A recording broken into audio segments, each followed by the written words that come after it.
A family spots Pikes Peak Bigfoot drinking from the creek. Wason writes RMSO. Over 3 years ago, during a family vacation to Colorado, we were coming back down Pikes Peak. We stopped by the Bigfoot crossing sign to take a picture of the kids. We all were joking around about how funny it would be if we saw Bigfoot right about now. We started back down the road. My wife and 12-year-old daughter were looking down at the river at the base of the mountain. About 200 yards from where we stopped, there was a clearing.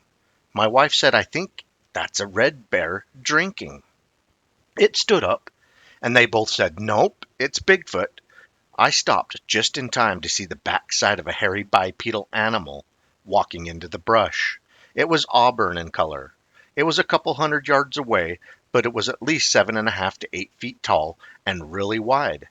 I'm 6 feet 7 inches, 300 pounds, and he looked way bigger than me.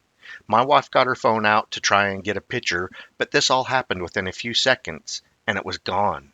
I had been messing with them on prior trips, and this one, they'd probably see a Bigfoot, but they were both non-believers until that day. It kind of bums me out that I didn't get to see its entire body like they did, but at least now they don't tease me anymore for researching Bigfoot. Red Feathers Lake Bigfoot shape on ridgeline captured on camera. These images came from Red Feather Lakes, Colorado, and were posted to one of our Bigfoot sighting media sites. Not much was said about the images other than the location of the photos. Not saying this side profile Bigfoot shaped subject with the compelling looking face, eyes, nose, mouth, and what looks like to be an ear is a Sasquatch on this mountain ridge, but it's pretty interesting. We will have to take a look around Red Feather Lakes the next time we are in that part of Colorado. Thunder Butte Sasquatch traveling with massive strides near Turtle Mountain. Melanie V. writes, "Hello. We were traveling to Deckers, Colorado, north of Highway 67 from Woodland Park at sunset on Saturday, September 16th. I was a passenger in the truck. Around mile marker 93, I saw a car pulled off the road. Just before the car was a creek with a steep mountainside going up. I saw a huge black mass take 3 massive strides along the creek, then disappeared into the brush. It happened so quickly, but scared me. It was black from head to toe and huge, not hard to tell what it was. I am still in shock. I was not able to get any pictures. Have you heard of any sightings in this area? Thank you. I am still processing what I saw, and unnerved since we have a cabin in the area."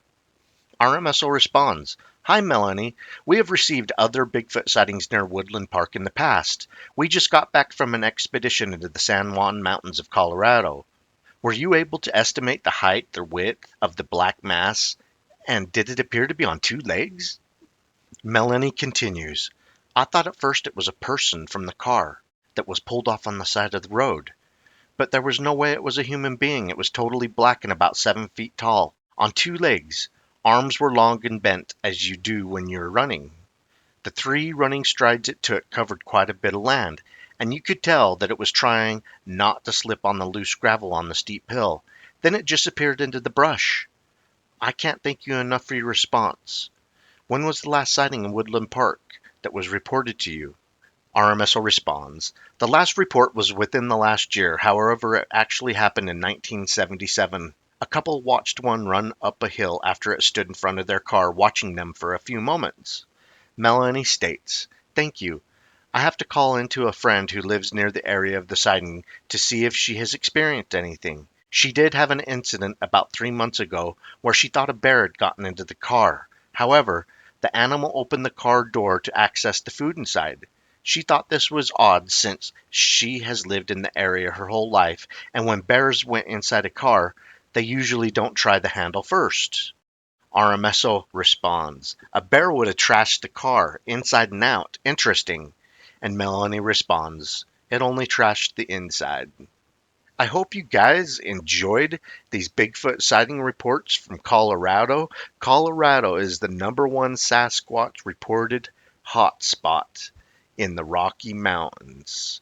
I believe it's because these creatures like high elevation locations, and Colorado has some of the highest mountain peaks in the Rockies in the lower 48, and there is a large population of people in Colorado, and most of the population are outdoors type people. Um, Mountain biking, jogging, running, snowboarding, skiing, rock climbers. I mean, you name it. There's so many outdoor enthusiasts in Colorado, and it has a really large population. And so there's more people out there to see these creatures. And I do believe that these ridge walkers just love these high elevations. One of the reasons they're in Colorado. Keep on watching. We're going to keep on squatching.